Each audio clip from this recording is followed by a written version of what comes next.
ଆପଣମାନେ ଜାଣିଛନ୍ତି ଗୋଟେ ଛୋଟ ପିମ୍ପୁଡ଼ି ଗୋଟେ ବିଶାଳ ହସ୍ତିକୁ ପରାସ୍ତ କରିଦିଏ। ଠିକ୍ ସେହିପରି ଗୋଟେ ଛୋଟ ଛଳନା ବିରାଟ ବିଶ୍ୱାସ ଭାଙ୍ଗିକି ବି ଚୁରମାର କରିଦିଏ।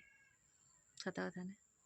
ଦୁନିଆରେ ଏମିତି ବହୁ ସମ୍ପର୍କ ଭାଙ୍ଗିଯାଏ କେବଳ ଏ ଗୋଟିଏ କଥା ନେଇକି, ମୁଁ ଠିକ୍ ଆଉ ତୁ ଭୁଲ।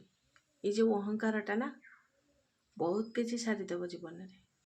ସେଇମାନଙ୍କ ଆଗରେ ସବୁବେଳେ ଖୁସିରେ ରହିବାକୁ ଚେଷ୍ଟା କରନ୍ତୁ ଯେଉଁମାନେ ତୁମକୁ ପସନ୍ଦ କରନ୍ତିନି, କାରଣ ତମ ଖୁସି ହିଁ ତାଙ୍କୁ କେବେ ବଞ୍ଚିବାକୁ ଦେବନି।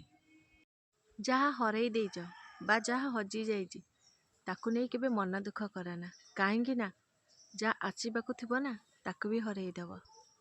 ଏ ଦୁନିଆରେ କେହି କାହାର ଶତ୍ରୁ ନୁହନ୍ତି। ନିଜ ଭିତରେ ଥିବା ସବୁଠୁ ବଡ଼ ଶତ୍ରୁ ହେଉଛି ଗର୍ବ ଆଉ ଅହଙ୍କାର। ଆମେ ଯଦି ଏ ଗର୍ବ ଅହଙ୍କାରକୁ ମାରିଦେବା ନା ତାହେଲେ ସବୁ କିଛି ଠିକ୍ ହେଇଯିବ। ନିଜର ତ ସେଇ ଯାହା ଆଗରେ ଆମକୁ କଥା ହେବା ସମୟରେ ଭାବିଚିନ୍ତି କଥା ହେବାକୁ ପଡ଼ିନଥାଏ, କିନ୍ତୁ ଭାବିଚିନ୍ତି କଥା ହେବାକୁ ପଡ଼ିଥାଏ ସେଇ ଲୋକ ଆଗରେ ଯିଏ ଆମର ପଛରେ ଆମ ପାଇଁ ଷଡ଼ଯନ୍ତ୍ର କରିଥାଏ। ଭରସା ତାକୁ କରିବ ଯେ ସାରା ଜୀବନ ତୁମ ସାଥ ଦେବ ବୋଲି କଥା ଦେଇଥିବ, ନହେଲେ ତ କିଛି ସମୟ ପାଇଁ ଶବଦାହ କରୁଥିବା ଲୋକ ବି ତୁମ ସାଥ ଦେଇଥାଏ।